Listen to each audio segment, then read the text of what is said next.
покръстването на България, княз Борис I знае, че за да бъде народът истински християнски и един, трябва да има и своя писменост.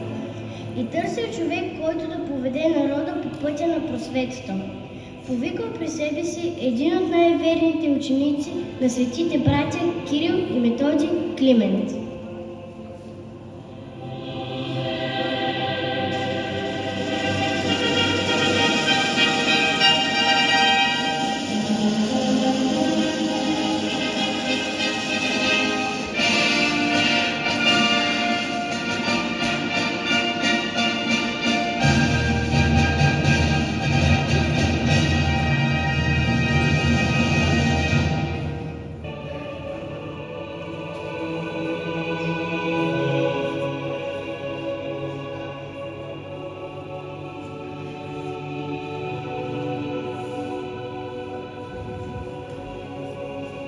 Добре дошъл, отче Клименте.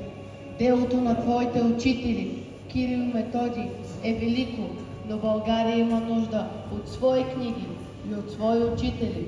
Затова те пращам в Охрид да създадеш школа, където българските деца да учат народен език. Княже, заедно с братята ми Наумия и Ангеларий, ние пазим делото на Кирил и Методий, но в България това дело може да разпрости. Тук ще създадем азбука по-близко до обикновените хора, която ще съчетая мъдростта на Кирил и звучността на нашата реч. Мъдро говориш, отче. България има нужда от свое слово, от знаци, които да носят духа на народа. Затова те пращам в Охрид да обучаваш учители, които да разпространяват знания в нашата страна. Благодаря ти, княже. Ще посея семето на знанията. Ще обуча млади книжовници и те ще разнасят светлината на буквите из цялото царство. Върви, отче Климент, нека твоето дело бъде светлина за народа ми.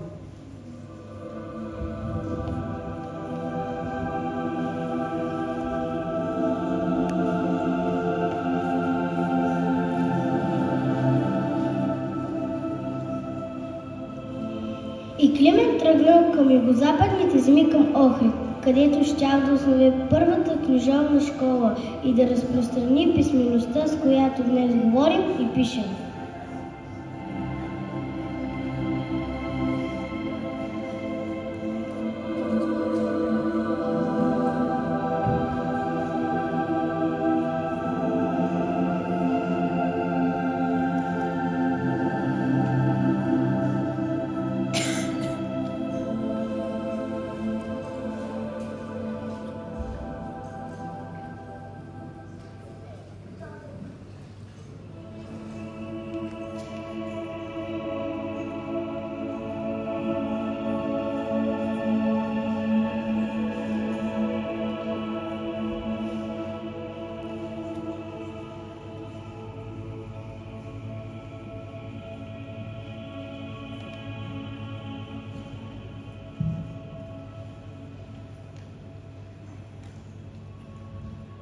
Деца мои, днес ще пишем буквата А. Тя е първа и означава началото на мъдростта. Учителю, а защо трябва да пишем всички тези букви?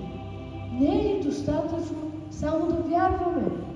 Вярата без знание е като свеж без огън.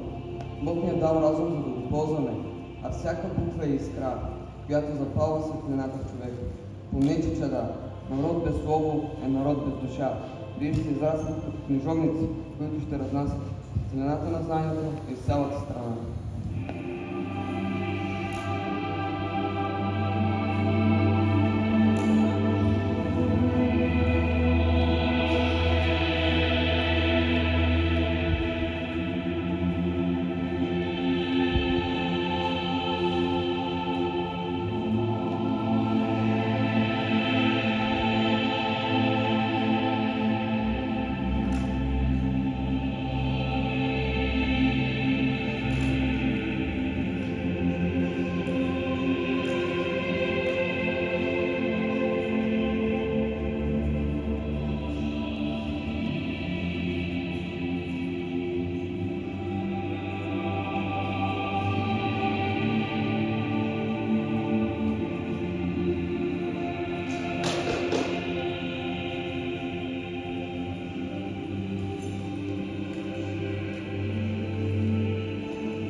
Учителю Клименте, вече и аз обучавам деца. Пиша книги, както ти ме научи. И навсякъде народът ни с радост се стреми към знанието. Тогава дървото не е било напразно. Помни, Бояне, знанието е като извор. Колкото повече пиеш от него, толкова повече задуваш. И така през десетилетията и вековете светлината на школата на Климент не угасва.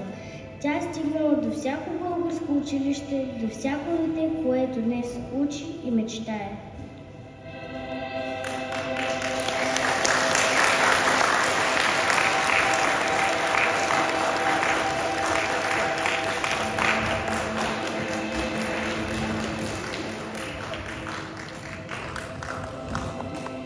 Учителю, ние продължаваме твоя път. Във всяка дума, която пишем, живее духът на Климент Охридски.